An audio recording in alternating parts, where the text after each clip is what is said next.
Hope you're ready for this universal health care thing. This is going to be great. Lawmakers keep telling us how much better countries like Britain and Canada and France, I don't know, the people love it there. Tonight, here's the one thing that nobody on television is going to tell you about health care. America's health care is better than Europe's. Critics of our current system love to vilify the evil private corporations. They talk all the time. Nobody has health insurance here. Really? How many times have you run over the person in the street that's got cancer just trying to crawl their way to some sort of help? They're in the hospital. You know, all they care about is the bottom line. You know, the funny thing is, when there's a bottom line, the quality tends to improve, and the line you stand in gets a little shorter. I mean, let's please use some common sense on this one. Which one's better? When I say, hey, we're going to send your kids to a private school, or we're going to send your kids to a public school? Which one? Hey, where's the bathroom? Oh, well, the private bathroom is over there. The public bathroom is over there. Which one are you going to? Private health care or public health care? Obviously, private is better. We know this. But for those who have been brainwashed by the pinheads in Washington, here are just a few ways in which our healthcare system is vastly superior to those, oh so forward-thinking progressive countries we're apparently so desperate to emulate. Americans have a better survival rate for 13 of the 16 most common cancers than Europe. Take prostate cancer. 91.9% of men here in America live through it. If you have prostate cancer in Europe, oh, it's going to stink on ice.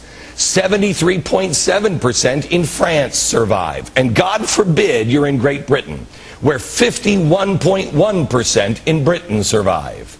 Or every year, Britain's National Health Service cancels 100,000 operations. Okay, let's just play this out in our minds. You're like freaking out. I'm going to have surgery tomorrow. I hope I don't die or they take the wrong leg. And what happens? Right before you go, hello? Yeah, we got to cancel the procedure. Wait a minute. What? You don't want to have some bureaucratic bonehead who is only counting dollars and cents. And you certainly don't want to be standing in a long line like the 1 million Brits currently waiting to be admitted to a hospital. And another 200,000 just hoping, oh please, I can't wait to get on that waiting list. We get annoyed here in America when it takes us 45 minutes to see a doctor, but at least we get to see one at the end of the 45 minutes. Are we really going to listen and follow in the footsteps of Europe? I mean, how many times do they have to goose step before we're like, we shouldn't listen to you guys? The place that gets a little bit hotter than usual, sometimes in the summer, like it did in 2003. I love this in Europe. When it gets a little hot, I don't know if they're trying to save the planet and so they don't have a lot of energy over there or whatever it is. But do you remember in 2003, it's a little hotter and people are like, oh my goodness, it's hot. We turn up the air conditioner.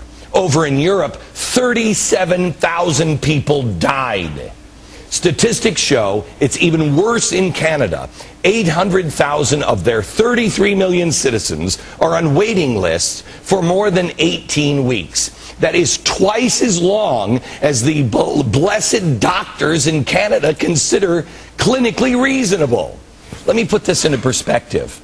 That's like having every single person in Los Angeles, Chicago, and Seattle, over 7 million Americans, would all be on waiting lists. What are we doing? Why is this happening in Canada? Simple. Doctor shortages. Apparently, Canadian medical school graduates just don't want to make 42% of what ours do, and they don't want to work with all the bureaucracy. So what do? They come to America. What else is coming to America? How about the tens of thousands of patients a year, including the Prime Minister of Italy?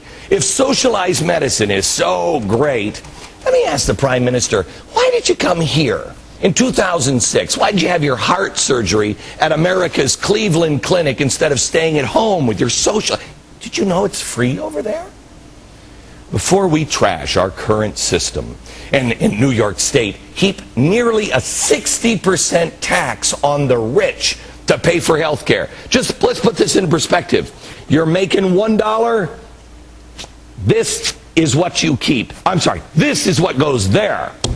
This is what you keep and you can spend. I mean, shouldn't we ask ourselves, who in this country is going to innovate? Greed is a bad thing, but a little bit of greed is a good thing. Somebody saying, gee, wait a minute, if I fix that, I could get rich. I got an idea. Why don't I fix that? Wake up, America. This is turning into a country I don't even recognize anymore. Our grandparents left Europe. They packed up everything that they owned. They left family and friends behind. They got onto ships and they came here to America to dream, to be free.